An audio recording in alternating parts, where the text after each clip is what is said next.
T'as pris, disons, 3 minutes de plaisir. Et moi, j'ai pris la tête. J'ai même pris la double peine quand tu t'es barré au bout de 6 mois. Qu'est-ce que j'ai fait pour en arriver là? Cet après-midi-là, tu devais passer au distributeur du bar de la plage ou foncer à la pharmacie. Tu m'as dit, j'ai foncé mais c'était fermé. Et j'ai oublié de retourner sur la plage. C'est pas grave, qui m'a dit, je sais me retenir. Je vais sauter du train. Ah, la jolie attention. La jolie phrase. Ben, le train, il est passé trop vite. Plom, plom, plom, plom, plom, plom, plom, plom. La petite sonnerie du passage à niveau. Quand je l'ai entendu, c'était déjà trop tard. T'as pas sauté du train, mon vieux. T'es resté électrocuté sur mes hanches. T'as pris du 1000 volts dans le cul et t'es resté scotché dans mon ventre. T'as pas sauté. Ça allait un peu trop vite pour toi. J'ai senti comme un petit grésillement sur la ligne électrique, comme une petite étincelle, comme un déraillement. Le petit coup de rein à la con. Un petit coup de trop, comme on dirait un petit dernier pour la route avant l'accident. J'ai vu comme une petite étincelle dans le millième de seconde d'inattention. Comme le départ d'un bouchon de champagne. Le ciel s'est déchiré, le bouchon de champagne a rebondi au plafond, et avant même qu'il retombe, j'avais pris perpète. Le premier mois, j'ai gerbé tout ce que je pouvais entre 4 murs. Je me balader comme un énorme morse, à lancer des appels au secours à la terre entière. M'aider, m'aider, venez m'aider. Et puis le grand jour est arrivé, qui a duré 36 heures.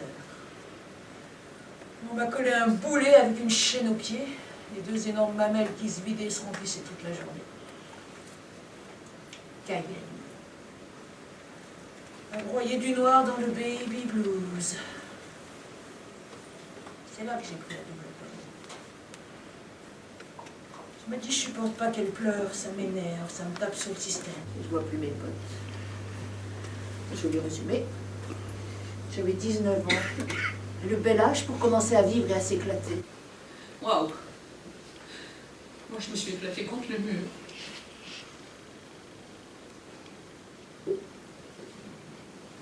Les concurrentes sont dans le portillon de départ.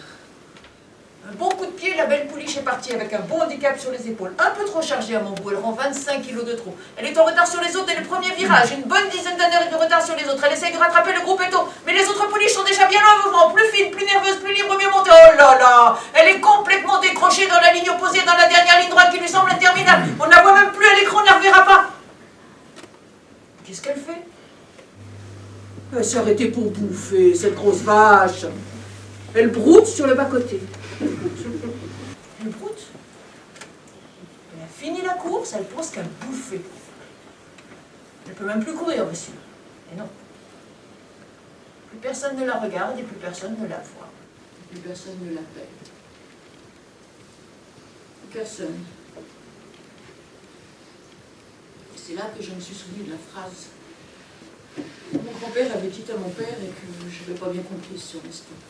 Aide-toi, et le ciel t'aidera. Fallait-il faire une prière? Lancer quelque chose dans le ciel pour que ça retombe. C'est là que j'ai rédigé 2 petites annonces. La première disait: cherche cavalier sympa pour faire des balades en forêt et emmener ma fille faire du poney. Annonce sérieuse. Cavalier trop pressé de me monter, s'abstenir. Et la deuxième: cherche gentil maton pour m'ouvrir la porte de temps en temps, me regarder quand je dors, me demander si ça va, m'amener à la douche, et le soir, un petit plateau repas devant la télé. PS. J'aime me promener 1 heure par jour. La code de nuit est très sympa. Je ne sais pas encore bien parler, mais j'espère comprendre. J'ai reçu une annonce. Il disait: si tu sais m'attendre, je suis un gentil prisonnier. Je correspondais aux 2 profils, si je me trompe. Je suis suis un excellent cavalier entre 4 murs. Si tu peux m'attendre 3 ans, je pourrais faire tout ça. Prendre soin de la maman ou de sa fille. Moi, je suis très patient. Je sais attendre. Comment vous appelez-vous, toutes les deux? Je me suis mise à pleurer. Le plus beau jour de ma vie, c'est quand on s'est marié en prison. Et quand il a pris un temps infini pour me dire qu'il ne me ferait l'amour qu'en ce temps.